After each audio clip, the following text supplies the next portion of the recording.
వైసీపీలో ఉంది ఇంతకుముందు. ఆ, మధ్యలో ఇబ్బంది అంతా పెట్టారు. ఆ. దాన్ని బట్టి ఇండిపెండెంట్గా వేసాను. ఎన్ని ఓట్లతో గెలిచావు? 239. అవునా? ఆ. ఓకే, బాగా వచ్చింది అయితే. ఉమ్. ఆ.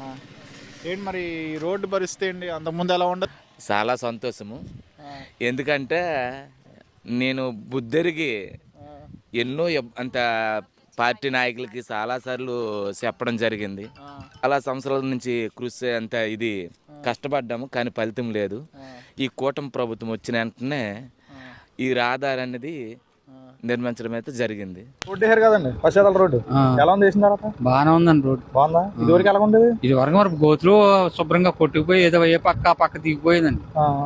ఇప్పుడు బాగానే ఉందండి రోడ్, బాగానే పోసారండి. మీకు తెలిసి ఎన్ని సంవత్సరాల నుంచి లేదు రోడ్డుకి? అయినా వైఎస్ఆర్ పార్టీ ఉన్న పోయింది, అప్పటి నుంచి పోయలేదండి. లేదన్నా. ఇప్పుడు బాగుందండి అయితే. ఇప్పుడు బాగుందండి.